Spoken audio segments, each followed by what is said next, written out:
Adab seorang anak kepada orang tua, baik itu anaknya perempuan atau laki-laki, ada beberapa adab. Satu, ini dalam hadis Rasulullah SAW. Iya, kalimat yang pertama ini saya sampaikan, diriwayatkan oleh Siti Aisyah. Ata Rasul, dikatakan ata Rasulullah rajul wa ma, atau dua laki-laki ya, wa ma'ahu syekh faqala lahu ya fulan man hadza ma'ak. Jadi Rasulullah datangi dua orang anak. Punten, ada dua laki-laki hadir. Berdua. Rasulullah tanya, ini siapa? Dijawab, ini bapakku. Ditanya, ini siapa? Ini bapakku. Lihat perkataan Rasulullah SAW mengatakan, fala tamshi amamahu wala tajlis qablah wala tad'ahu bismihi wala tusabbibu ayatullah bisyatm.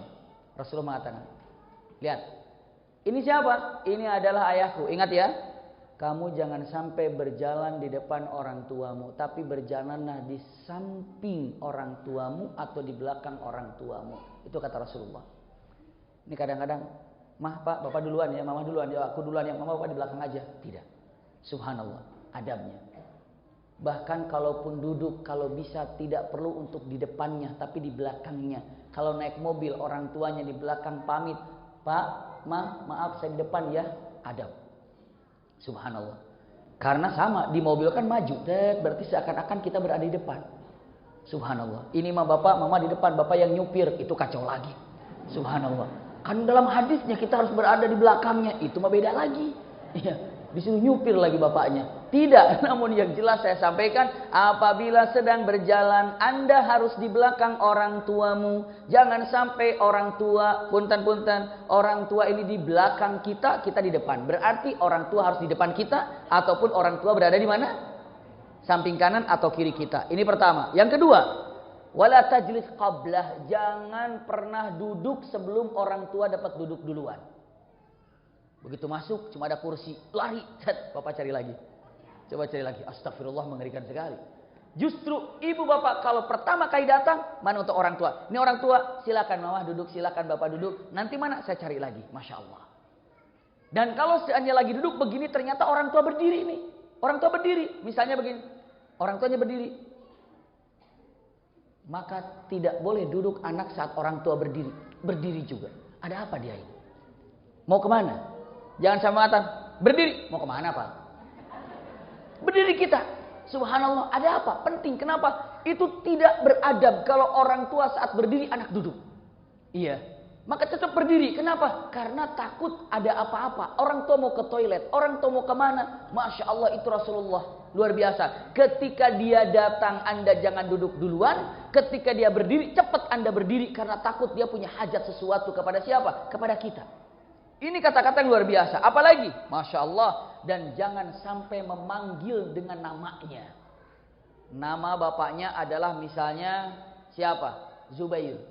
Maka dibilang, Zubair. Astagfirullahaladzim. Panggillah dengan kata-kata baik. Wahai bapakku. Wahai ayah. Dan jangan, nomor 4-nya. Dan jangan sesekali Anda melakukan perkataan yang membuat orang tua itu yasub itu marah. Jadi murka. Jadi mengatakan kata-kata yang tidak baik. Maka tolong jaga lisannya. Kenapa? Karena takut lisan saya ini membuat orang tua berkata kasar sama saya. Subhanallah. Ini hati-hati. Kenapa? Ketika kita mengungkapkan kata-kata yang tidak baik, berarti dia akan mengeluarkan kata-kata yang tidak baik. Maka tolong jaga. Jangan sampai kita ini memancing emosi daripada orang tua kepada kita. Ini perkataan yang luar biasa. Ya baru berapa itu? Pokoknya nggak usah dihitung berapa aja, terserah ibu. Ya, saya juga nggak ngitungnya. Lanjutkan lagi. Apalagi, subhanallah, ini saya kumpulkan dari hadis-hadis Rasulullah SAW yang samanya tidak saya petik, tapi saya ambil yang lainnya. Punten, wala tad'u ahadan yahulu bainaka wa bainah. Ingat, jangan sampai memanggil orang tua terhalang dengan seseorang. Misalnya ada teman kita di sini, orang tua di situ. Pak, ini kehalangan. Mama, gitu. Tapi berdiri dekati, jadi tidak boleh berbicara jauh-jauh dengan orang tua. Ini mah orang tuanya di situ, ada beberapa orang depannya, Pak, Mama, subhanallah. Itu Rasulullah bilang tidak boleh. Tapi dekati dan bicarakan di depannya. Jadi mengatakan jangan sekali-kali berbicara ada penghalang antara Anda dengan orang tua. Ada. adab. Salah satu. Biar apa? Biar merasa Masya Allah, itulah hormatnya. Anta wa malu kali abika. Benar, kita belum punya apa-apa. Ya sudah, hormati orang tua seperti itu. Apalagi kata-katanya. Punten, yang disampaikan Rasulullah SAW. Iya. Kalimatnya. Wala ta'kul urqan qad nadhara abuk. Iya, ilaihi la'allahu qad ishtaha. Jangan sekali-kali Anda ini mengambil makanan, minuman, sesuatu yang sudah dilirik oleh orang tua. Subhanallah. Ini lagi makan, orang tua ngelirik gini. Terus ngelirik itu. Kalau bisa jangan diambil. Kenapa? Karena takut kita ngambil orang tua sudah melirik itu menginginkannya. Imam Syafi'i kalau makan dengan ibunya, dia tidak berani makan. Apa yang dia lakukan? Ibu makan silakan bu. Ibu makan silakan bu. Bunda silakan makan bunda. Silakan. Masya Allah. Kok begitu? Iya. Kenapa coba? Begitu ditanya, ya Imam, kenapa engkau tidak berani makan dengan ibumu? Jawabannya apa? Saya takut melukai hatinya. Kok bisa? Karena saya takut mengambil lauk, di mana lauk itu sudah dicanangkan untuk ibunya yang akan ngambil. Ibunya gini, wah kepala ikan ini bagus nih. Ntarlah habis ini makan ini. Ternyata diambil sama anak. Diambil. Iya. Kalau kita masih sibuk lihat mata-matanya kemana? Wah, ke kepalanya. Ambil duluan ah.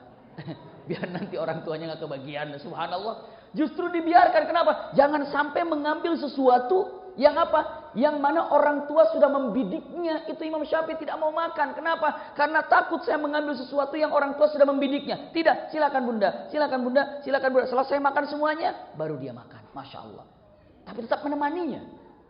Ditemani orang tua kalau makan duduk di situ. Ibu kalau makan duduk di situ. Kenapa? Menemaninya. Ditemani, bukan untuk ngabisin makanannya. Ini mah begitu ngambil, astagfirullah, nggak kenyang mah, astagfirullahaladzim. Ya. Kalau dengan mengatakan kata-kata yang lain, padahal itu paling enaknya. Mama itu mah kurang enak mah, kemarin juga saya agak bau-bau. Mendingan yang ini aja. Punten, orang tua tahu, jangan sok-sok begitu orang tua. Kamu yang mau. Cuma orang tua, oh gitu, itu pandai orang tua tuh. Ingat, orang tua ini demi kepada anaknya pura-pura ngerti apa yang disampaikan oleh anaknya. Padahal orang tua paham maksud kita apa. Hati-hati itu. Orang tua bisa terdiam dan pura-pura paham dan pura-pura oh gitu. Dalam hatinya mengatakan, kamu tidak begitu tujuannya nak. Kamu cuma pengen bapak begini kan. Cuma alasannya begitu. Hati-hati itu. Emang orang tua itu bicaranya dengan lisan pakai hati orang tua itu. Ini kalau anak ngobrol, anak bicara, nggak usah orang tua kamu bohong ya, nggak usah bilang gitu. Orang tua sudah punya hatinya, kamu bohong nak, cuma nggak bicara aja. Dan berapa banyak orang tua melihat anaknya lebih baik, anaknya bahagia dengan mantunya, nggak apa-apa, saya gini aja deh, saya gitu aja, akhirnya nggak bicara apa-apa. Hati-hati, mengerikan sekali. Makanya diamnya orang tua, tapi dalam hatinya ada hangat tidak senang. Oh hati-hati, itu bahaya sekali itu. Makanya kalau sama orang tua mah, punten, orang tua itu bahasanya bukan pakai lisan. Matanya bukan pakai mata ini. Matanya pakai basirah. Pemahamannya pakai hati. Telinganya pakai hati. Sudah bisa merasakan. Hati itu lebih tajam daripada penglihatan.